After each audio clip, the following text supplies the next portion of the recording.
Oh, this just seemed appropriate. Hi, I'm Jonathan M0JSX. Thanks for joining me today. And Icom have announced a new radio. That wasn't the brand I was expecting to say as we head into Dayton week, but no, Icom have been first to launch a new radio a week before Dayton. A bit interesting, not waiting for Dayton itself.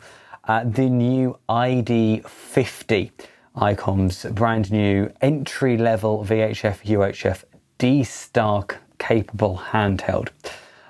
This is what the press announcement for the radio says. The ID-50A and 50E brings the fun of the D-Star experience at an affordable price. What we don't know quite yet is what affordable means, but we'll speculate on that later on. Icom Inc. will release the ID-50A for the USA and the ID-50E for Europe, a VHF and UHF dual-band digital transceiver. It is scheduled to launch around July to August 2023 for both markets. The ID-50 brings the fun of the D-Star experience by connecting to a D-Star network you can call a friend in another city or other regions around the world, and also use terminal mode and access point mode for building your own internet gateway to access the D-Star repeater network, even in an area where there are no D-Star repeaters. Now, the caveat for that is that it's not the first time we've seen access point mode and terminal mode. We first saw it on the ID-51E+2. It was also on the ID-4100, the IC705, the IC9700, and of course the ID-52 as well. And while it technically does work using the proper Icom software, the Icom software only lets you connect to existing genuine Icom repeaters. It's kind of how D-Star used to work back in the day. D-Star hasn't worked like that for many years for the most part. Most people now use reflectors. So if you want to use either of those modes, you're going to need to use the doozy Windows application made by PA7LIM, and that is your way of using those modes, but just worth pointing that out here. The press statement goes on to say the D-Star DV mode can not only send voice but also image data.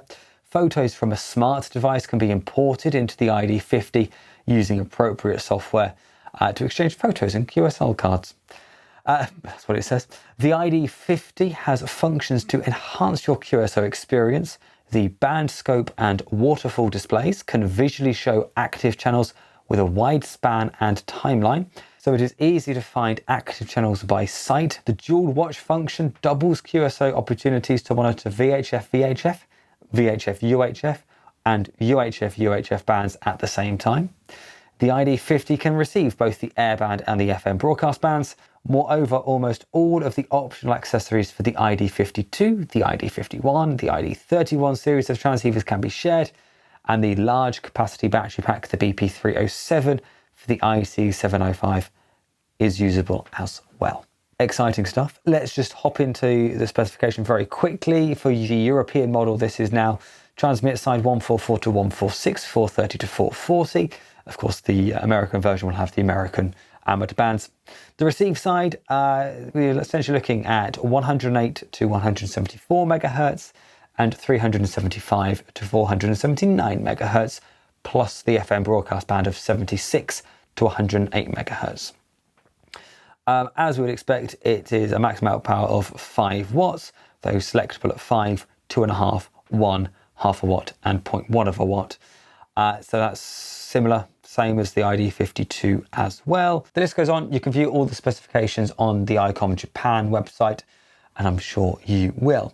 One thing that is worth noting is that, I'm going to grab my ID-52 now, is that on the ID-52 and the IC705, Icom used the micro USB connector. And while micro USB works, it's a very old connector now, launched back in the early 2000s. So it's nice to note that on the ID-50, Icom are finally using USB Type-C. However, that USB Type-C connector does not support power delivery. It will charge over that USB-C connector. So if you've only got one cable with you and you're going out and about, maybe you're going on holiday and want to just throw it in your bag, you can take the same cable that might charge your phone and your laptop and your tablet and your radio as well. Now, but it won't do power delivery, so you are limited to 5 volts at about 2 amps, I would imagine. But nice to see, and I see that's just also for data as well as charging. But what gets me to the crux here is the fly in the ointment, is the elephant in the room, is the price, which we don't have, and none of the UK dealers at the moment have any price information.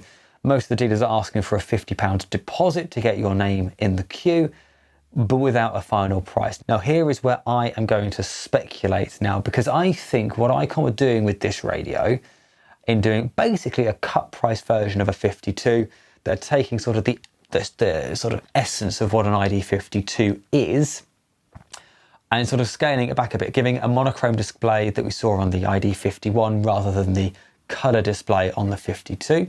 A slightly smaller body, but otherwise very similar internally, and calling it affordable. So what does that mean? Well, I think what that means is that Icom have got squarely in their sights Yaesu's FT5, because the FT5 I think packs a lot of punch for the money. They retail at £399 in the UK currently, and I think that's the price point that we can possibly see the ID-50 coming in at. Probably £50 either side of that is to be expected possibly, but I think that's where Icom are launching. Now Icom could be having a card up its sleeve and going cheaper than that. I remember when Icom launched the IC7300, what, 6-7 years ago now? That came in much cheaper than any of us were expecting it. Well, I was kind of expecting it to launch at £1,200. Icom launched it at £1,049. So there is kind of a precedence for Icom to launch things lower than possibly expected, but only time will tell. So there's my prediction. That's what I'm speculating on. I'm going to speculate and say probably 399. I'd like to see 349, maybe 379 in the middle. It wouldn't surprise me though if it launches at maybe over £400, maybe 429, 449. Wouldn't surprise me, but I think that was possibly a little bit too expensive for the majority of buyers. But I'd be interested to know what your thoughts are. Where do you think price-wise it's going to be? Are you eager to see it? Now, of course, this year we're not going to see it at things like Hamfest, although that doesn't really matter because it's going to launch before the point where Hamfest would have been. But it is going to be at the Dayton Hamvention. I know that Ray Novak over at Icom America has got a sample unit and he is taking it to Dayton with him. So if you're off to Dayton this weekend, you will have a chance to go and see it if you go pop by the Icom America stand. And I'm sure we're going to see lots of videos. I really want to see a video of it doing that band scope. I think that's going to be quite interesting how they're doing that in a monochrome display. And it looks pretty good on the ID-52, although of course it doesn't look as good on the ID-52 as it does on something like the IC705 or the 7300. But how they're going to represent that on a monochrome display, I'm quite eager to see. Now, personally, I'm not looking to buy an ID-50. I think that, well, I've still got my ID-52, and that's more of a handheld than I ever need. And that's the thing, is the ID-52 is quite expensive, isn't it, really, at £550. I didn't expect to still have mine this long. If I'm honest, I thought I was going to keep it for a few months and then sell it on, but here I am still with it and have no intentions of getting rid of it.